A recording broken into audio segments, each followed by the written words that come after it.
Let's pop across the street and hit this restaurant at least. Will give us something. Where is a side door? I feel like I'm gonna sneeze again. Just fight it. Anyway, not to. I didn't mean to complain so much. I know the internet does not like when I complain about that kind of stuff. People get real salty, but it frustrates me. Anyway. And the baseball diamond is the other one that I complain about all the time. But anyway, let's try to get in this restaurant. Ugh, getting a little salty today. What else can I talk about? No, stop talking about superheroes. Think of something else. Well, like I said, we talked about CK3 coming out a little bit. I played last night. I was excited to play. I had a little bit of downtime and was like, yesterday was a day off for me. I didn't have my therapy like I normally do, so I just sat around the house basically all night. I did a little bit of work. I say that. It's not that I didn't do work. I made the thumbnail for Call of Duty. Uploaded videos and put up the titles and all that stuff. So it's not like I didn't do anything, but I definitely had kind of a day off. Took the day off a little bit, and rotten tenderloins, great, delicious. What are you? Plates and forks. No, thank you. We'll check the kitchen. Oh, other side. Hopefully it's not full of roaches. That would bother me. And yeah, I booted up CK2. I struggled a lot, coming into a game like that when you have no idea what's going on and you don't remember anything about the game.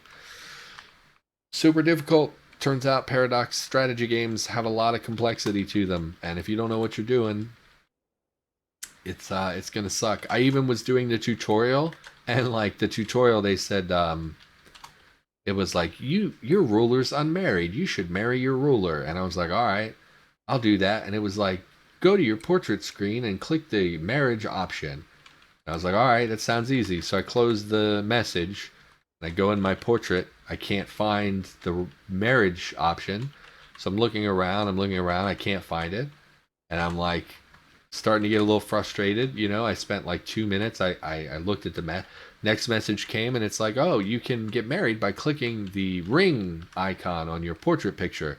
I was like, oh, the little like marriage rings, like wedding rings. I was like, okay, that makes sense. So I did that, and then it's like, you should find a suitable wife of childbearing years and select that. So I was like, okay. So I'm looking around, and there aren't, like, I don't know anything about what to pick and who to pick.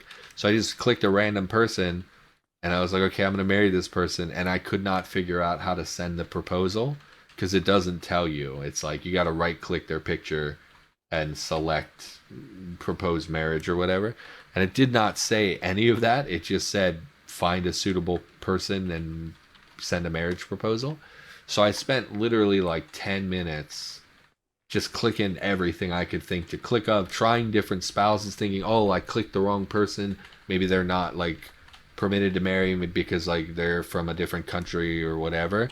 And it took me a really like 10 minutes to just figure out how to send a marriage proposal.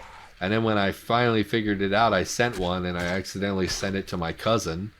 So in the game, I now married my cousin. And it's like, okay, well, that's Crusader Kings, I guess. What are you gonna do? Married your cousin. Don't marry your cousin. Just as a fun fact. I know everybody has that one cousin who, like, when you're 16, you're the similar ages, and you hug your cousin, and maybe she makes you feel a little funny. Don't marry your cousin. Stay away from your cousin. That's I think that bit is from that '70s show a long time ago. I think I saw that. He tried to bang his cousin or something. Don't do that. Cousins are not meant for that. I have two attractive female cousins who are like my age, but I don't have like, I never had the weird. Some people, I was in high school with a guy who had some interesting feelings about some of his family members, and it was real weird. And I've never really had that thought process. It's always seemed very weird to me. Oh, and we knew another guy who like made out with his stepsister. It's super weird. Not that this is a weird conversation. We shouldn't talk about this. Anyway, moving on. Didn't mean to drop everything on the ground. I meant to drop them on our unsorted pile. So we didn't get in that gun store. Kind of a huge bummer, actually. I was looking forward to getting some guns and specifically some ammunition. That park is like... Oh, that set me off a little bit. Well, like I said, there's not much left here that I'm super interested in. We maybe should pack up and move to a different town because we've hit most of the unique buildings at this point. The only other one is there's another gun store way up here, but it's a little bit tricky with the monster density coming off of the cemeteries. So I'm tempted to just pack up and drive to a different town. Like here's Jamestown and Fairfield on close proximity to each other. We could settle in the outskirts here and have another thing available to us. Another full town, I mean. Excuse me, I have the hiccups a little bit.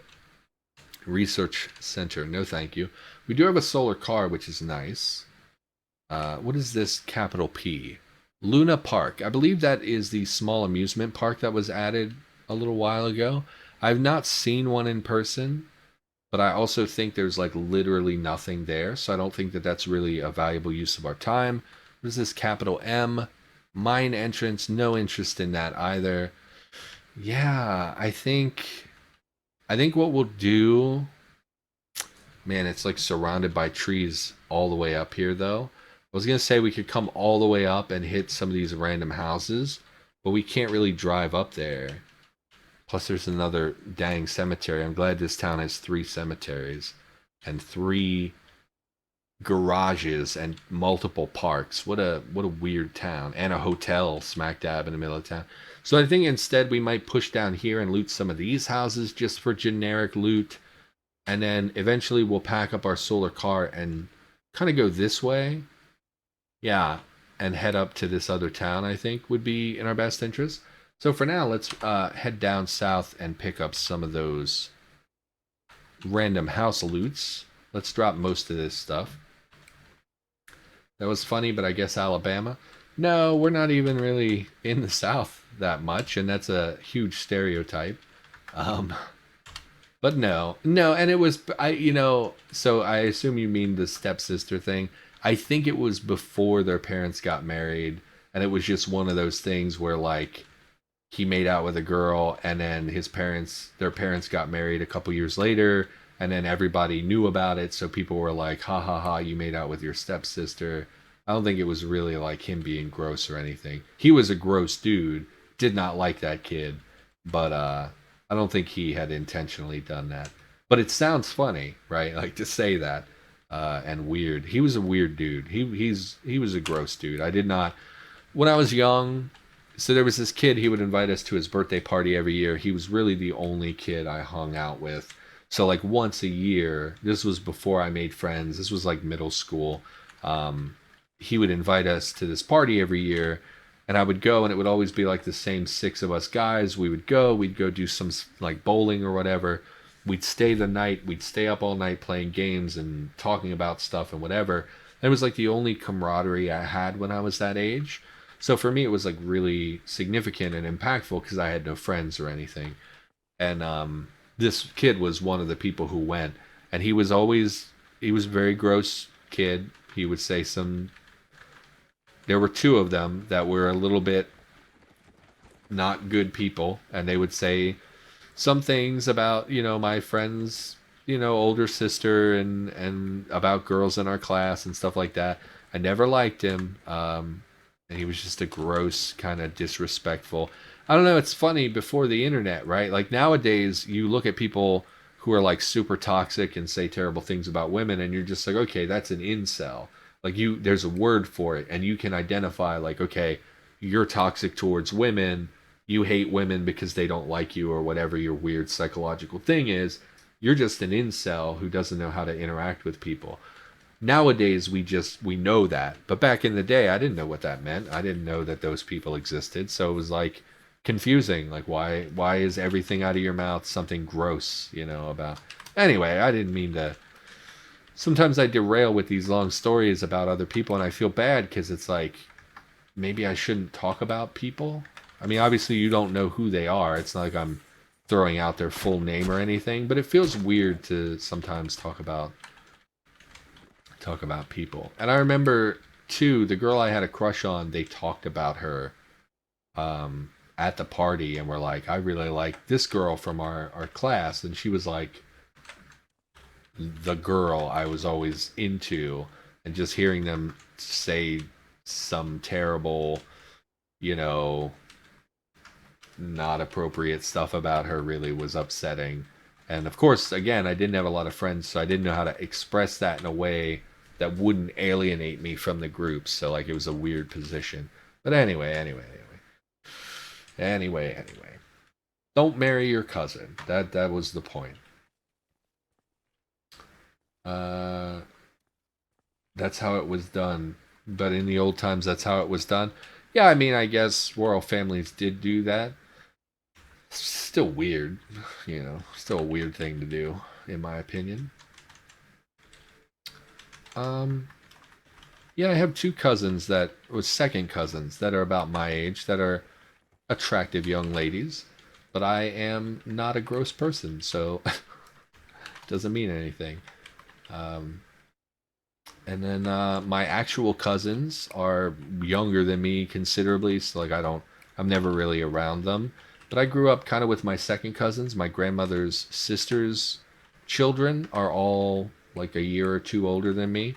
We hung out a lot when we were kids, but I was never really, oh, you're a giant mole rat. I didn't even notice you because you don't have a sprite. That is unfortunate. We're gonna bail, of course, because we're not going to be able to outpace its regen enough to kill it. Would like this angle grinder. Please don't kill me, mole rat. I don't know how strong you actually are. Yeah, you go ahead and eat the walls. That's fine. Are they even hostile by default? Are you hostile? You are hostile. We're just going to leave and let him to his own devices before like the roof collapses on us or something. Scissors, glass jars, outdoor adventures. Yeah, let's just get out of here. Taking out all the walls. What a selfish mole rat. Oh, we were here already. That's right. We even saw that mole rat. We're looking for these other houses. Let's check our inventory. We took some beer and stuff. It looks like we were in there as well. Can't really tell. Zombie soldier. Oh, it's collapsing the ground. We actually don't want to walk over there on the off chance we end up falling into a hole or something. Starting to feel like a sore throat here brewing. I'm really hoping I'm getting over this sickness. Like I said, the last like 4 or 5 days, every time I go to work, as soon as I leave for work, I get real sick and I feel the cramps and the pain and stuff, and it's been really hard for me to focus, and working especially, like yesterday was a really not good day at work. It went by okay, like it went by pretty quick because I had podcasts and stuff to focus on, but I felt sick the whole time. I didn't want to go home because I was already running late trying to get the route done, and yeah, it was not a fun experience. And then when you finally get home from work, you're like, oh, thank God I'm home. And then as soon as you're home, your body's like, okay, we're home now. It's okay to be sick. And it just immediately snowballs into something real gross and unpleasant. And I really don't know how to deal with that. I really need to go to the doctor and push the doctors a little bit more to do something and figure something out. Tell me what's wrong with me. I just want to know what's wrong with me. Why can't I unload this duct tape? There it is. Cardboard box with duct tape. Yes. Drop the box. I don't need the box. But doctors, I don't know. They just never seem to have anything to tell me. It's always just, it's not this, it's not this. And it's like, yeah, but what is it though? Like, telling me it's not something is kind of helpful. Telling me it's not Crohn's disease, that's good to know, right?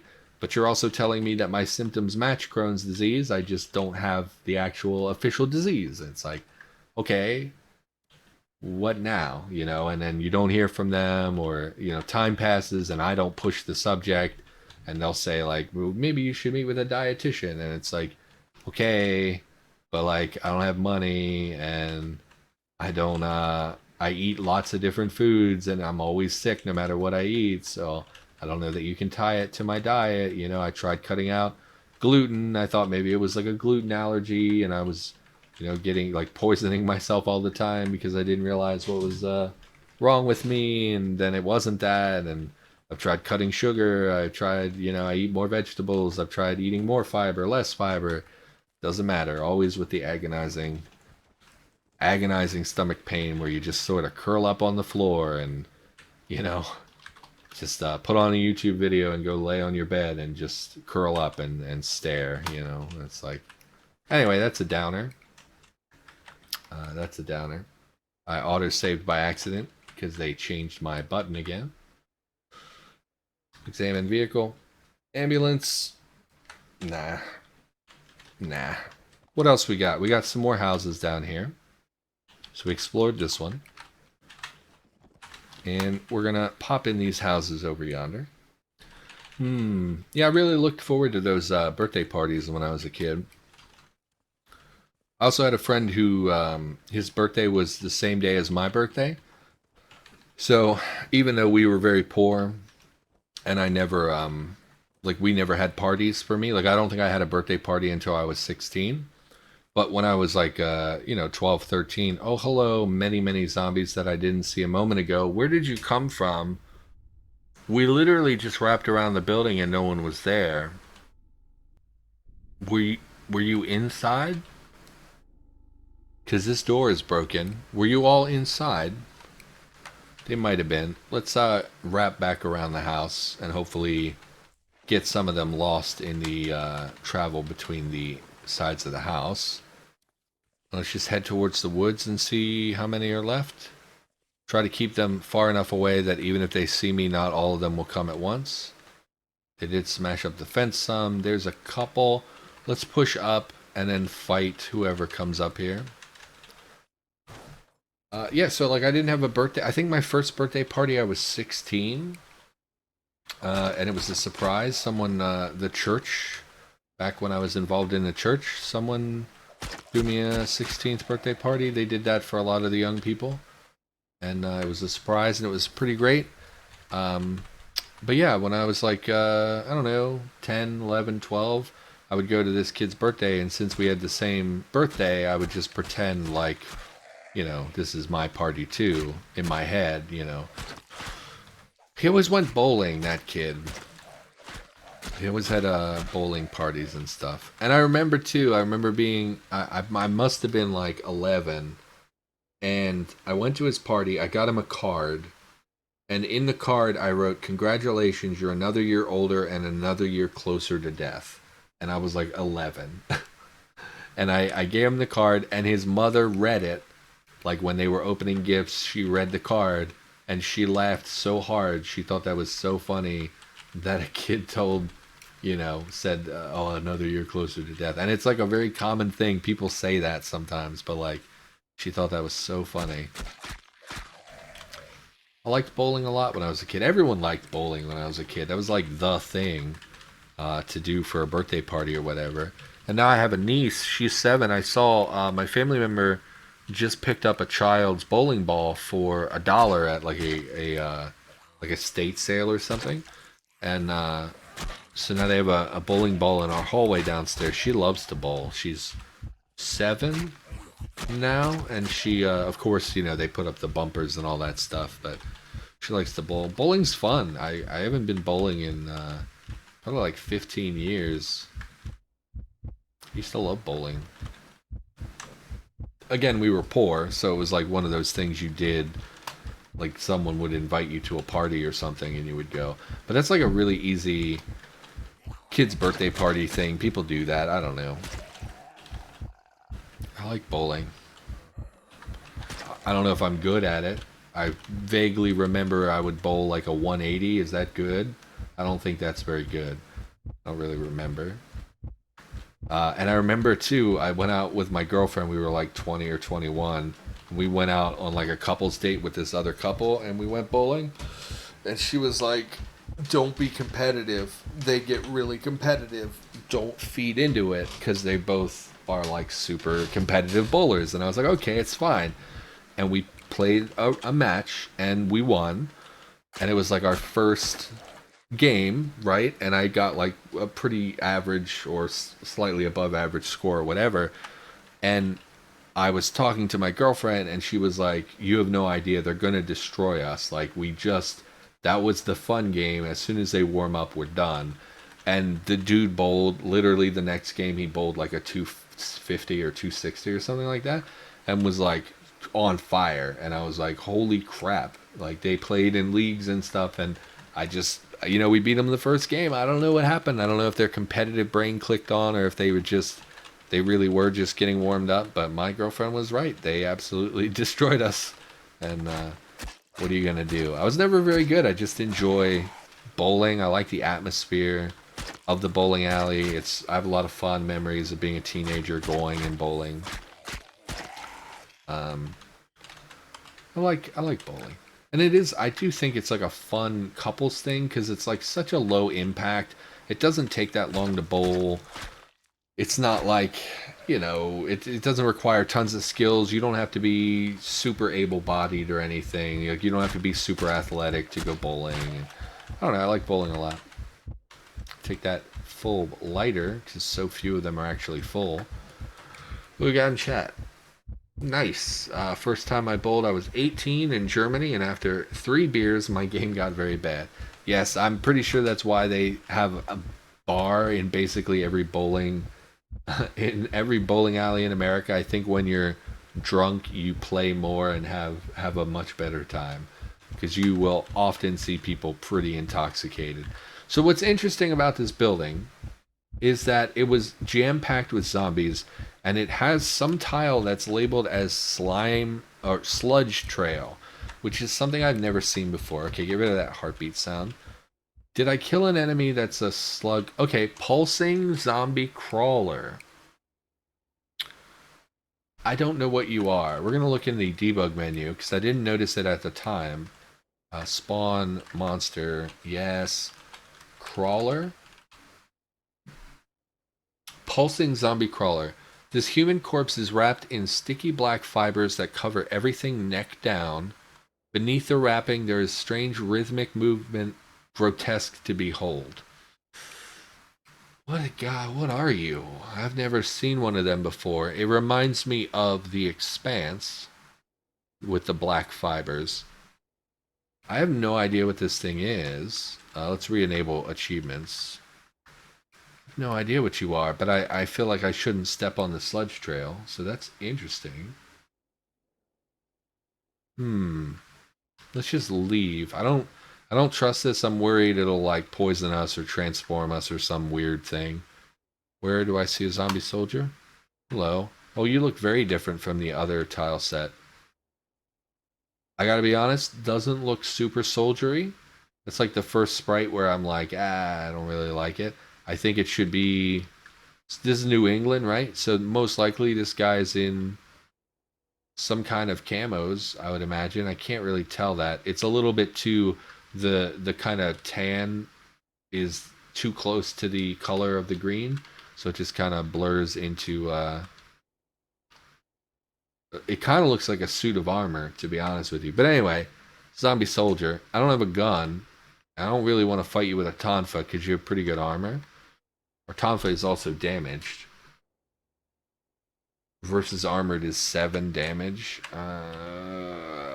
You're going to have good stuff on you, though. Wish I brought a gun.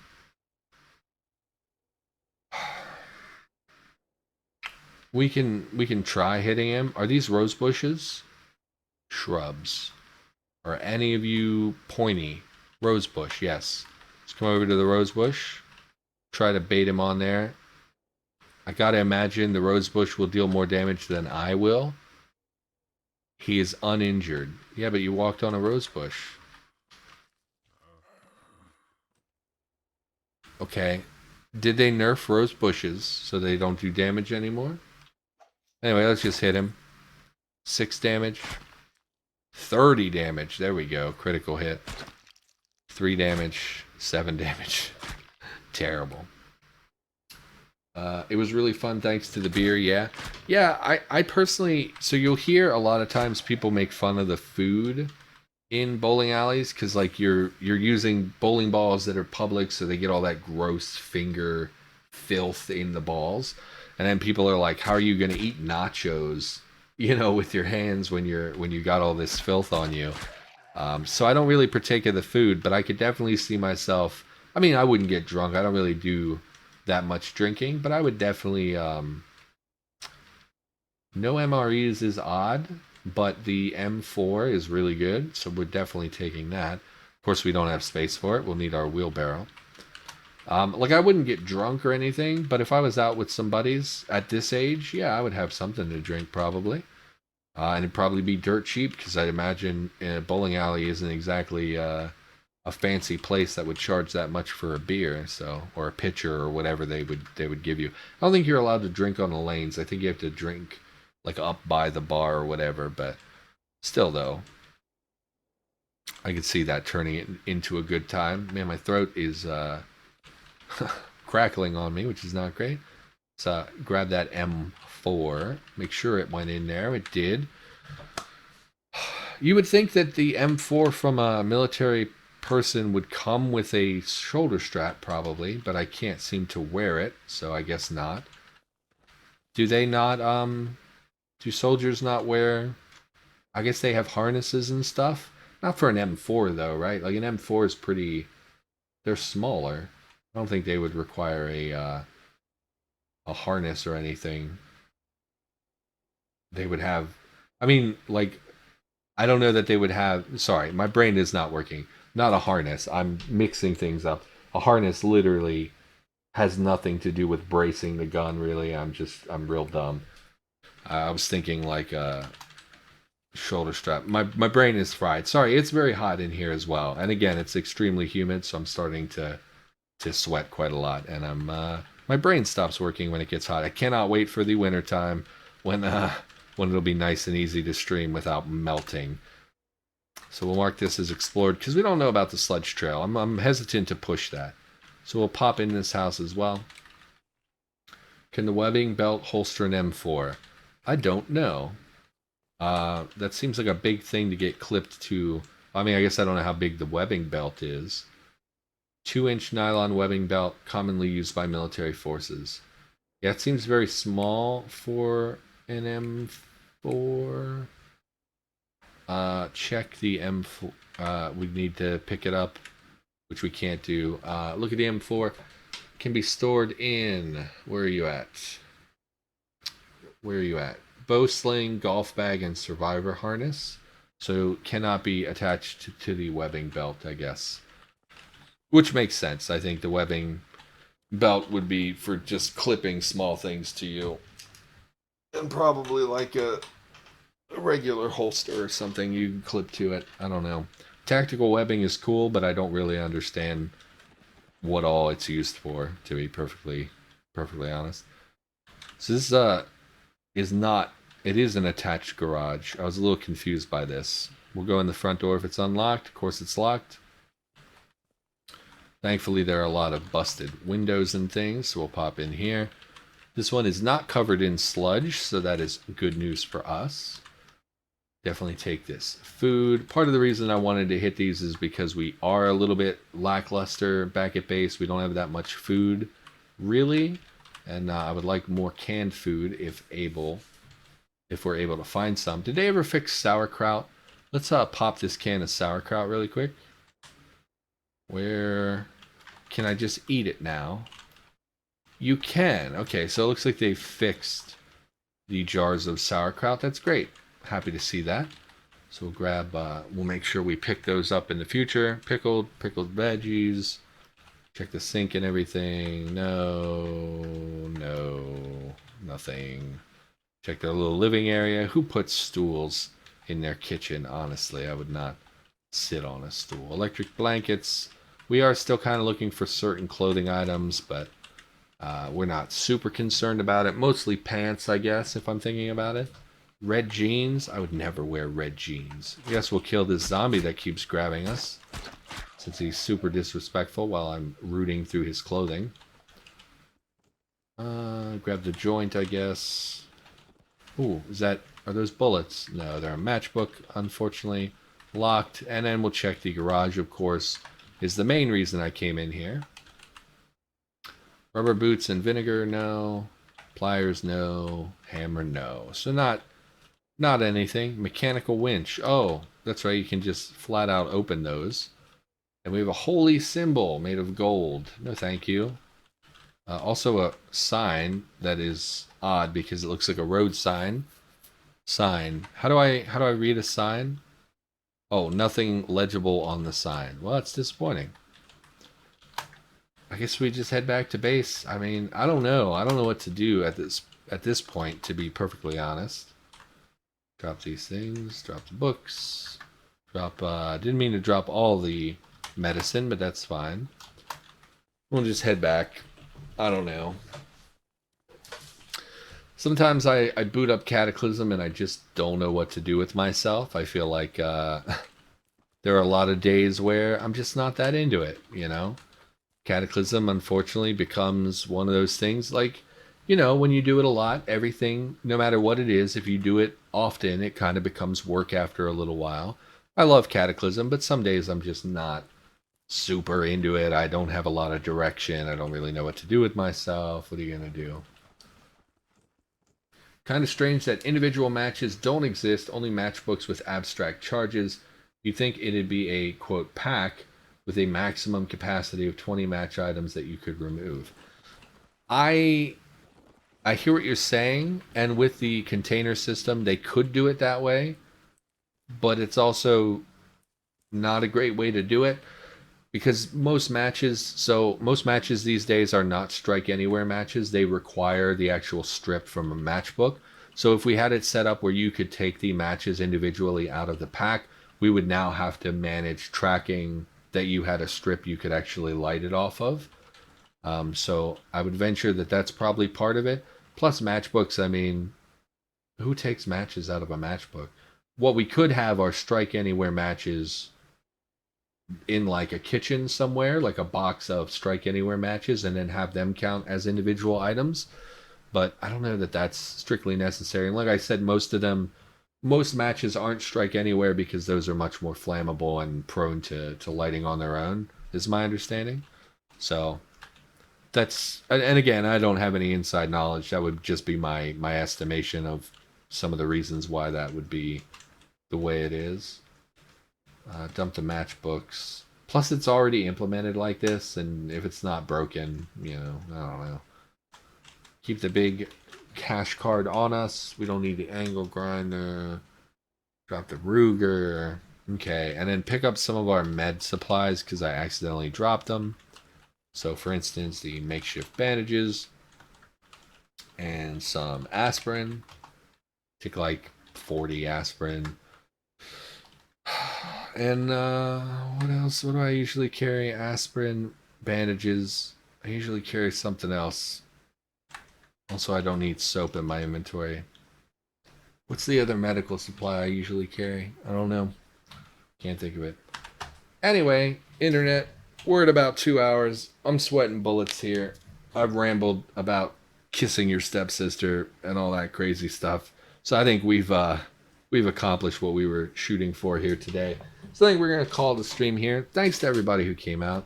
Antiseptic? No, I generally don't carry antiseptic on my character unless it's like the early game and I'm really like desperate to do so. But anyway, so we're going to wrap. So everybody, thanks for coming out. Saw quite a few people come through, including some people I've never seen before. Thank you again, Koibito, for the follow. So everybody have a nice evening, and I'll be back tomorrow. We'll be playing a little bit of Call of Duty. So that's going to do it. Thanks for being here, and I'll see you next time.